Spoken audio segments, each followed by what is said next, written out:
sobrevino la rutina, la de ver pasar los días, las semanas, los meses, los años de un conflicto que iba a ser una operación militar especial, según el léxico de Vladimir Putin, y terminó siendo una guerra sin fin.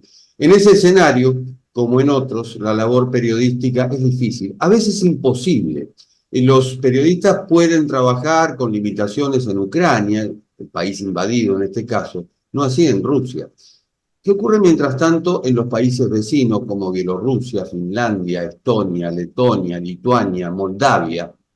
Cerca de la guerra, las otras fronteras de Rusia, se titula el trabajo de periodistas, fotógrafos, traductores y diseñadores que coordinó la periodista ecuatoriana Soraya Constante, miembro de la Asociación Periodistas Sin Cadenas y corresponsal de medios españoles, entre ellos el diario 20 Minutos.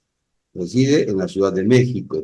Se trata en este caso de un trabajo colaborativo, de impecable factura, con testimonios y análisis de cada país, que permite ampliar la mirada hacia una región que vive de sobresalto en sobresalto desde el 24 de febrero de 2022, cuando Putin ordenó a sus tropas apropiarse de los territorios ucranianos de Lugansk, de Donetsk, de Zaporilla y de Gerson. Soraya, con amplia experiencia internacional, coordinó a este grupo de periodistas de varias latitudes, entiendo. Soraya. ¿Cómo estás, Jorge? Muchas gracias por el espacio. Sí, realmente fue una gran apuesta donde formamos una redacción a nivel remoto porque teníamos periodistas de Bielorrusia, de Rusia, obviamente que estaban fuera de sus países, ¿no? Porque no podían ejercer el periodismo en esos países. Y nos juntamos con gente que estábamos en España en ese momento. Y nuestra idea era tratar de tener un mapa más completo de lo que significaba vivir cerca de un país bélico, ¿no? De un país que quería despertar ese afán imperialista. Entonces, empezamos a pensar que era necesario involucrar a periodistas que hablaran ruso, pues porque evidentemente se entendía mejor el conflicto. Ellos tenían un contexto histórico que a nosotros pues nos costaba más tiempo entenderlo, y siempre entender los conflictos en la misma lengua que es la protagonista, que en este caso era el ruso, nos parecía esencial. Entonces, por eso empezamos como esa búsqueda de periodistas que nos ayudaran a entender lo que estaba pasando, y bueno, ahí con el inglés de por medio logramos mantener la comunicación en esa redacción remota que se armó. Decíamos, hablábamos de los países y presumo, por haber leído el trabajo, que si Rusia es difícil, Bielorrusia ha de ser aún más difícil con el dictador más antiguo de Europa, como lo llaman a Lukashenko. Sí, fíjate que nosotros no, o sea, como en ese momento todo era Rusia y Ucrania, no veíamos como esos otros países y el papel que estaban teniendo en el conflicto. Y Bielorrusia, pues claro, era como socio indiscutible de Putin, y no éramos conscientes de lo que se vivía dentro de ese país, ¿no? Y de la cantidad de gente que vive fuera de ese país. Sobre todo hablando de periodistas, ¿no? Una represión de la que dimos cuenta en Occidente, pero que no sabíamos cómo evolucionaron, ¿no? Todos esos, después del 2020, que Lukashenko, pues, o sea, renovó su dictadura, por decirlo de alguna manera, pues mucha gente salió a vivir en esos países cercanos, ¿no? Como suelen ser los exilios, ¿no? Que uno no quiere alejarse mucho de su país porque confía que pueden cambiar las cosas y podrán volver. Y en esa masa de gente que salió, pues había periodistas que seguían informando de lo que pasaba en su país, y bueno, pues hablan ruso y tienen como una historia muy similar con Rusia, y fueron muy importantes sumarlos en este proyecto, ¿no? Porque pues veían con ojos muy críticos lo que estaba pasando, ¿no? En cierto modo vencieron la autocensura, que es justamente lo que originan este tipo de regímenes. El miedo a meterme con algo que pueda complicarme la vida y complicar la vida de mis compañeros.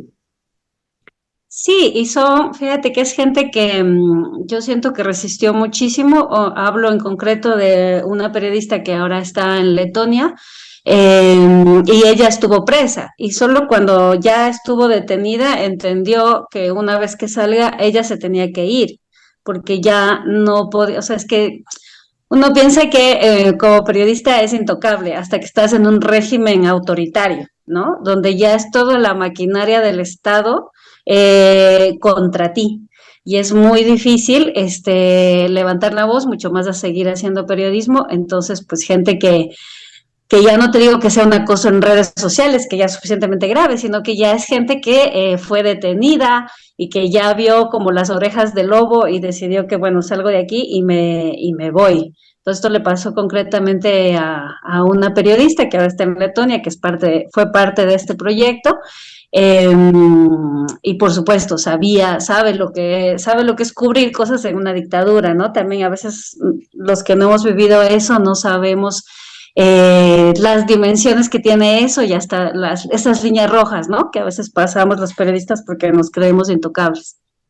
Uno de los atributos del trabajo que han hecho, estupendo por cierto, son los testimonios y los análisis. Los testimonios porque es periodismo de verdad, es decir, reflejan aquello que está pasando en ese momento temporal, pero es la crónica al fin, es la esencia de la crónica. Y lo otro es el contexto del cual uno puede extraer el análisis o hacer el análisis. No hay una bajada de línea, digamos, para pensar que tal o cual es bueno o malo. ¿Qué país te impresionó más de todos los analizados y de todos los que se tocan en este trabajo? Yo te diría, bueno, nosotros nos repartimos mucho el trabajo porque una de las virtudes de esto, para abarcar una cobertura territorialmente ambiciosa, siento que es muy importante contar con gente que está allí, ¿no? Porque eso de alguna manera abarata costos en estos proyectos independientes porque no hay que hacer esta figura de enviado especial con todos los gastos que eso demanda. Entonces, por eso fue como mágica, digo yo, la inclusión de estas personas que estaban ahí y que podían explicar mucho mejor el conflicto. Yo concretamente viajé por los países bálticos un poco para conocer a la gente con la que estábamos colaborando y me ocupé de Lituania, ¿no? Entonces, a mí sí me pareció un territorio desconocido, por supuesto, porque muchas veces nuestra historia de la historia global termina en Alemania y la Segunda Guerra Mundial y hasta luego, y no vemos las implicaciones que tuvo después, ¿no? Después, con una Rusia muy imperial, no sabemos mucho lo que pasó. Y los países bálticos en general, pues tuvieron, o sea, porque fueron un motín de guerra, ¿no? Que fueron entregados ahí en ese momento la Unión Soviética. Y te das cuenta que sobre todo en Lituania es gente que intentó mantener su identidad, intentó alejarse de lo ruso y cuando por fin lo hizo, ahora, ¿no? En la actualidad, es como esconden toda esa historia rusa. A mí me parecía fascinante estos lugares que tienen en los países bálticos en general, donde han metido todo como embodegado las huellas de su pasado soviético, ¿no? Todas esas estatuas brutalistas de esa Rusia soviética están reunidas en sitios pues por donde nadie pasa, como que todos quieren como olvidar ese pasado ruso.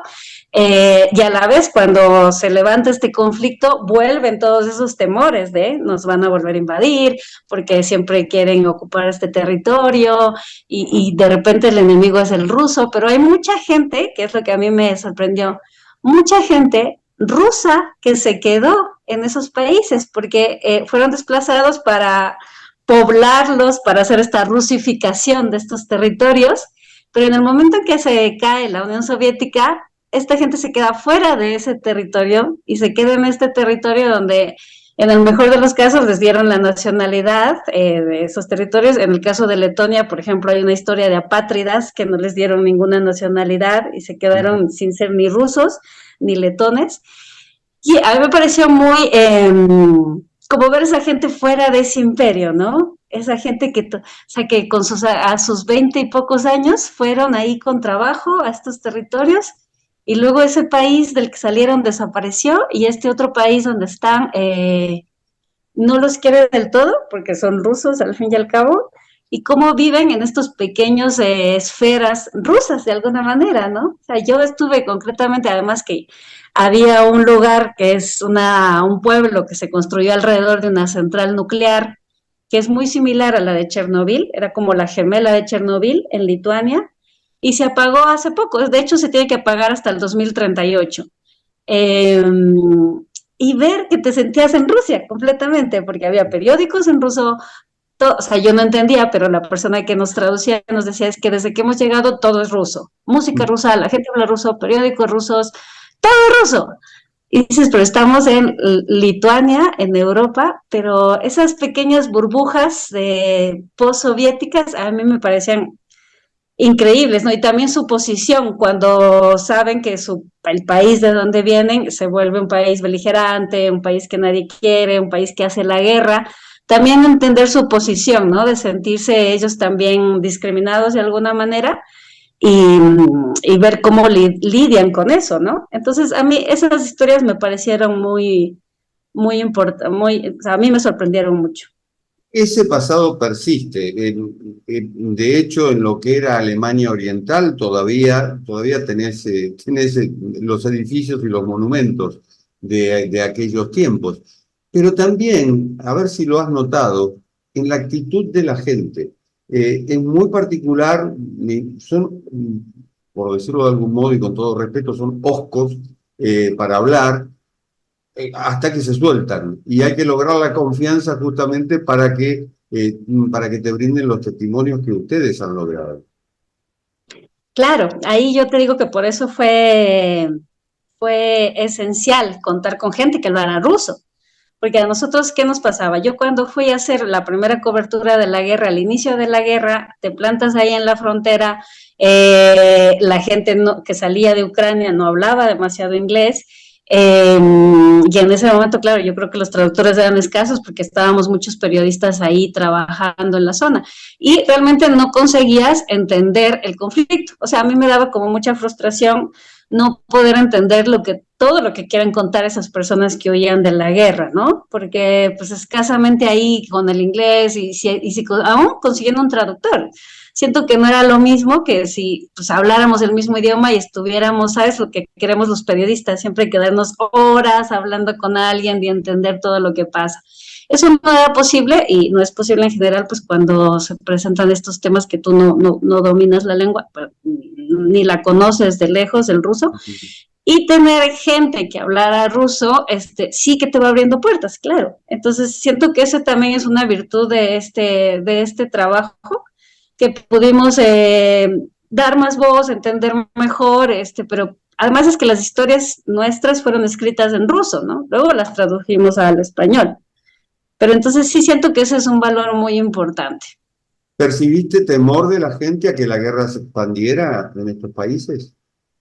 Sí, en ese momento, o sea, hay que ubicarnos en el tiempo, ¿no? Este trabajo se hizo a los 6 meses de la guerra y en ese momento, por supuesto, la gente tenía pastillas de polonio por si acaso hay un ataque nuclear. O sea, esas pequeñas cosas que te hacen ver que la gente sabe de lo que es capaz Rusia, ¿no? Por ese pasado tan, tan, tan colonial, tan de ocupar, porque Rusia hace la guerra así, ¿no? Avanzando, avanzando, avanzando y ocupando territorio.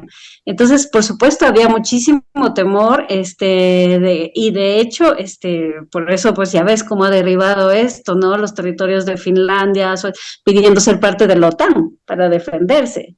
Los países bálticos sí que pues, estaban seguros porque eran parte de la OTAN, pero todo lo que era hacia el norte, bueno, Moldavia, ya ves, o sea, Moldavia entre no saber si, porque Moldavia también tiene esta Transnistria, ¿no? Que es muy prorruso, pero el resto Sí, de sí. Moldavia no. Está Entonces, dentro como, de Moldavia, sí, exacto. ajá, y ellos sí como súper rusos y quieren ser parte y tal, pero el resto de gente no. Mm. Y a la vez recibiendo a la gente que huye de ese conflicto. Entonces, por supuesto, había como mucha desazón de qué va a pasar porque la gente seguía saliendo muchísimo. Y esas grandes oleadas no se habían visto pues desde la Segunda Guerra Mundial, con todo ese trauma que tienen de que sus abuelos huyeron de la guerra, nunca pudieron volver a sus territorios y tal, todo eso estaba como muy despierto, esas historias que pues tiene esa Europa del Este, porque Europa del Este tiene una historia muy enrevesada, ¿no? De territorios que antes eran parte de un país, luego son de otro.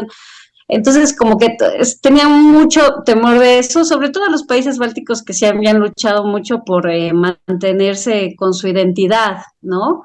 O sea, te contaban historias de que había toda una resistencia solo para publicar libros en los idiomas que hablaban y que no era el ruso, ¿no? Porque ellos querían mantenerse de alguna manera con su idioma. Entonces, por supuesto, en el momento de la guerra había mucho temor de van a volver y por eso ese recelo a todo lo que sea ruso. Soraya, felicitaciones por tu trabajo. Reiteramos, cerca de la guerra, las otras fronteras de Rusia. Que haya muchos más. Muchas gracias, Jorge. Sí, ojalá podamos, esto fue un piloto, como decía, y ojalá podamos repetir esto e incluir a periodistas exiliados, que sí me parece que es importante brindarles la oportunidad que sigan haciendo periodismo allá en los territorios donde hayan encontrado refugio de estos regímenes autoritarios. Muchas gracias, Jorge. Gracias a ti. Y esto ha sido Cuarto de Hora, el programa de Cadal TV. Nos reencontramos en la próxima. Chao.